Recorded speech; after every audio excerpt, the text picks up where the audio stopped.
Thank you so much to Basilistic for subscribing to the channel. Really appreciate it. Hope you enjoyed the content. I hope I said your name right. I'm always afraid of saying your guys' name wrong. Also, cool snake on your profile. I'm afraid of snakes, but I'm glad you enjoy them. But that one is cool. I don't know what the hell that is, to be honest, but I'm sure you know the name. If not, you just search up cool snakes and you found that one. That's cool as well. And cool name, by the way, original. So yeah, thank you so much once again. Hello, my name is Dr. Shambles. Just 3 quick warnings. First, I'm a little bit sick, so I hope you guys don't notice it in my voice. 2, I just woke up, but this is the only time I have to record, so you guys probably gonna hear me drink a little bit, which is milk. That's it. And 3, don't worry, you're not gonna be looking at my ugly mug for too long. It's just for the intro of the video because I don't know how to start a video. So yeah, hello. Today my name is Dr. Shambles, and today we are going to be looking at One Piece cards that I designed. So I play Purple Kata. Small life update, by the way. I got myself the alt art because I love the deck a lot, and it's the first alt art that I buy in my life, and I really love it. So yeah, I play Purple Kata, and if you play Purple Kata as well, you guys know that the deck is not in a good position, but it's not in a bad position as well. Sorry for if there's too much light. The sun is going to my face. Sorry. It's sorry for the quality of the camera. I just don't have money for a better one. And so what I decided to do is to make a different video where I present to you, in this case, 4 cards, where we kind of go over some buffs that could help Katakuri a lot. So yeah, that's pretty much it. Let's get right into the video, shall we? Let's get right into what I want to show you guys. Okay, so these are the parameters of the cards. This is what I based on when designing the cards. First and foremost, we're playing into the leader effect. So I really love the fact that we look into the top deck of our opponent. And before the leader was even announced, I told my friend that I wanted a leader just like Purple Kata, and I really wanted the effects of the characters to be based on looking at the top deck of your opponent. Since we got the leader but we didn't so much got the cards, I kind of designed these cards to be a little bit like this. So we need to kind of use our leader ability so we can use these cards. This is also a way to gatekeep somewhat potentially some other decks to abuse these cards, especially the pudding. This she can only look at the top deck with the searcher pudding, but I think the pudding already has good consistency with her strategy, and she already has the yellow side of the strategy, so this is somewhat to gatekeep that. It's just to make sure that I'm only buffing Katakuri and not anything else. Next is playing into our defense strategy. So if you play Katakuri, you probably have noticed that we have a lot of defense. In this case, we can play a lot of blockers, and I really love that. Nowadays, in today's meta, there are some cards that can pass through this defense. I had a bad experience at locals not long ago, where pretty much I was setting up 3 blockers a turn, and those 3 blockers were getting ignored by Holdies, for example. But this is just the nature of the game, and I still think I am going to lean into that defense. So that means playing some blockers, while also helping us playing some more bodies, and pretty much we give up the removal. So we play either Ragnarok or Conquest. I'm playing Ragnarok at the moment, to remove some bodies, and the idea here is to go somewhat into the purple Luffy strategy, which is we don't run any removal, we just play bodies and use our swings to remove whatever we need. So, but those bodies most of the time will be blockers. You'll get what I want to say when I show you guys the cards. But yeah, I really love the defense of this deck, and I love that defense is blockers. So we can go down on cards in hand, but we have blockers on the field that can block, so we don't counter from hand as much if we can't. So yeah, that's what we're leaning into. And next is trying to replace the other tech cards. This means some cards that we play are not Big Mom Pirates. For example, Sanji and Queen are the best examples that I have right now. And the idea here is to somewhat remove those cards from the deck to make the deck as most Big Mom Pirates as possible. This is just because I love a deck that stays on theme. And so, like, obviously the cards I'm going to present to you guys are from the Big Mom Pirates. This is also the effects that I wrote, that I made, are somewhat based on these tech cards. So the idea here is to replace those and have some consistency with the deck. With that being said, oh, also one parameter I forgot to put here. I don't care if the cards are broken, by the way. I don't know if they are. I tried to balance them a little bit, but I think some of these can be extremely broken. So let's get into the first one, shall we? The first one is a very simple card, which is a stage, which is Mirror World. This is pretty much a Going Merry from the Purple Luffy. But this is a very simple card that just gives us sustain on our Dawn. So we can abuse our leader effect so much as attacking and defense. Our leader can only bump himself to 6k power in one attack, so making sure that we do have that one attack every time was somewhat important to me. And so this card here is what helps us do it.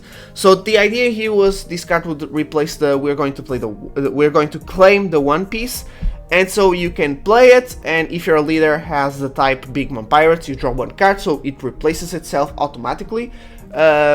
This is also because the cards you're going to see moving forward, one of them is a brick, and we play a lot of bricks, so playing this one as a brick I think it would harm the deck a lot.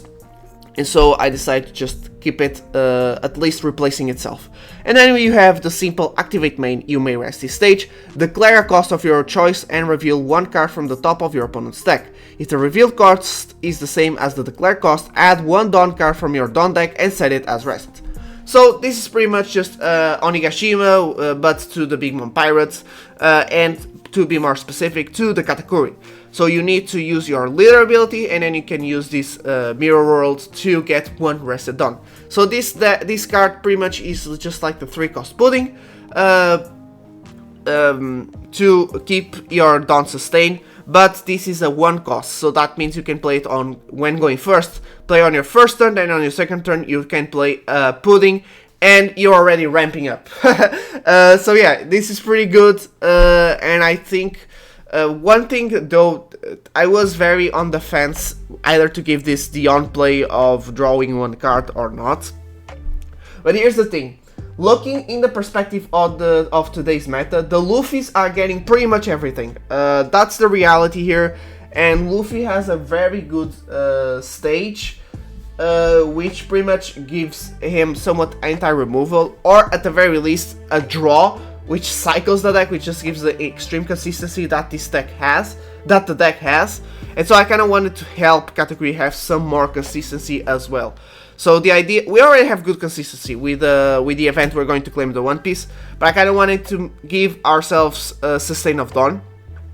We could potentially, by the way, this is some other ideas, we could potentially make this card give plus 2 costs, just like the Going Merry, by the way. That would be good as well. I just decided to give the rested Dawn just to make sure that we can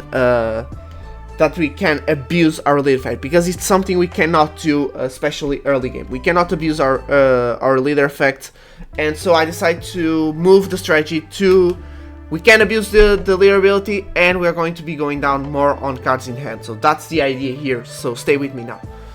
Next card, this one is the Smoothie. So we already have a Smoothie coming up, and this effect is somewhat based on that. But I still think it's not enough, and something that the Discord channel of Katakuri is asking a lot is a card that lets us manipulate the top deck of your opponent. So if we see a problematic card, I'm gonna give the example of Hodi, which is, I think it's the biggest counter to our strategy. We can somewhat prevent that and bottom deck it. I decided to put some more parameters. I think just looking at the top card and then decide to put it on bottom or top would be too bad, like really too OP, just controlling that. So I decided to make like this. Activate main once per turn. You may trash one card from your hand. Declare a cost of your choice and reveal one card from the top of your opponent's deck. If the revealed cost is the same as the declared cost and its cost is less than or equal to the number of Dawn in your opponent's field, you may place it at the top or bottom of your opponent's deck. Then you may draw one card. So pretty much you look at the top, if you guess the cost, which you will obviously do, and the Dawn of your opponent is equal or more than the cost of the card, you can choose. Another parameter that I kind of wanted to put here was you don't draw the one card, because we already have a plus counter, so this is not a break, and its stats are somewhat good. So it could be going down on cards in hand even more, and at least we can manipulate the top deck. But since this is an effect that we kind of want to abuse, I decided, you know what, I think it would be too much just going down on cards every time. I think we already go down on cards a lot, so we draw one card, and we don't get the Dawn back. That's the thing. You need to use your leader ability, so you go down one Dawn, and this does not give you the Dawn back like Perros Perro. Obviously, since I already showed you guys the stage, this stage would go, suffice. And that's the thing with Katakuri. We will still need a very specific combo line to pull off our strategy consistently, and therefore that stage would help us a lot. But again, since Katakuri needs somewhat a good setup from early to late game to have the strong late game that it has, I think this line would be good as well. And I think that's why drawing the card again but not getting the Dawn is enough, and I think it's balanced enough. Could be wrong, yes. But as you guys can see, this is somewhat to replace the event pudding that it's coming up. I think it's coming now in July, actually, even. And to replace the 7-cost Sanji. I don't know if the smoothie that's coming out is going to replace the Sanji. I think Sanji is still better, but I would give this smoothie a chance for Sanji, since we are not getting rush, but we are leaning our Katakuri more to a defensive control type deck, which I really like. So yeah, another thing that I thought about this smoothie is, instead of during your turn, it could be just like sorry, I keep saying pudding. It could be just like the smoothie that's coming out, which is when she's KO. But in this case is when your opponent attacks. So when your opponent attacks, you need to use your leader ability and then use this ability, which would be just like the 10-cost Lily. That would also be balancing, because you cannot use stage right away to ramp the one Dawn, or if you have a 3-cost pudding, you could not ramp with 3-cost pudding. So you eventually would be going down one Dawn. And also this would balance the card a lot, because you are not manipulating the top deck right before your opponent draws, is a bit after. So he draws the first card and he can only see the next card of the next turn. So this makes this card would make this card a bit more slower, and therefore a bit more balanced, if that would be required, to be honest. But yeah, that's pretty much it. This card stands very well on its own, by the way. If we don't get the stage but get the card, obviously it's very good. If we would make this effect when your opponent attacks, it would be even more balanced, so maybe that's the idea here. Maybe that's what I should have done, but I kept it this way. You guys leave in the comments what you think. Would it be too OP to have it on activate main, and it would be better when your opponent attacks, or it's okay like this? I think it's okay like this. but I think it would be even more balancing if it was when your opponent attacks. So maybe my opinion leans a bit more to the second, when your opponent attacks. Let's go to the last two cards. Yes, the last two cards are going to be presented together because they are a combo. So there you go. The two last cards are in this case, Cracker Soldier at the left and Charlotte Cracker at the right. This I think I pulled something really crazy. So let's read the Cracker Soldier first. He's a 2k counter, 1 cost, 0 power, and it says that per the rules this card may not be played unless it's by the effect of Charlotte Cracker. So he can only be used by the Cracker that you guys are seeing on the right, or the already existing Cracker that lets you play a Cracker Soldier from hand. And so he's a blocker. So he's a 2k counter that is a blocker, and on play, declare cost of your choice and reveal 1 card from the top of your opponent's deck. If the revealed cost is the same as the declare cost, add up to 1 Dawn card from your Dawn deck and set it as rested. So, not too bad, not too bad. You need to use your leader ability, and once you play him, you get 1 rested Dawn. So, and you can only play this with the Cracker. So he's only a 2k counter, unless you play the Cracker. But the Cracker, as you guys can see, is an SR, and let's see why. So, Cracker, Charlotte Cracker, activate main once per turn. You may trash 1 card from your hand. Declare a cost of your choice and reveal 1 card from the top of your opponent's deck. If the revealed cost is the same as the declare cost, you may play up to 1 Cracker Soldier from your deck or hand. Then add up to 1 Dawn card from your Dawn deck and set it as rested. So, what this means is we would be playing, instead of Parasparrow, we can still play Parasparrow, obviously, but the idea here is to add the super consistency so we can play our boss monsters as soon as possible on late game. So the idea here is you play Cracker, you go down 1 card to play a Cracker Soldier from deck, and that would make the Cracker also ramp you 1 down. So these 2 cards alone would already give you a ramp good enough to play Katakuri on the next turn if you're going first. If you're going second, you don't even need it. But if you combine the stage with the 3-cost pudding with this Cracker and Cracker Soldier, you would ramp up to 10 Dawn so fast. And this would make you be able to play the Lily pretty much next turn. So that would be insane. The thing is, why do I think this is not as good as it may seem? First of all, none of these cards have rush, so you need a very specific line of combo. So you need to set up all of this. Second, even if we ramp to 10 Dawn, I think we're still going to give priority to the 8-cost Katakuri. This is because we love to restand. In this case, we would restand the Cracker.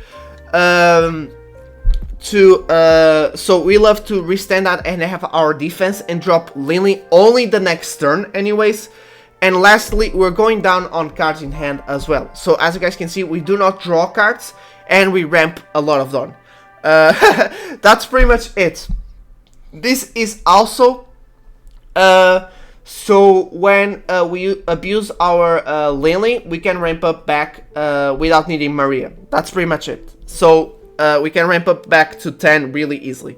One thing I forgot about this Charlotte Cracker is I want this effect to be only if the card was played this turn. So that means that this would be an on-play effect that you could use against Blackbeard. That's pretty much it. I forgot to put it on the card, sorry.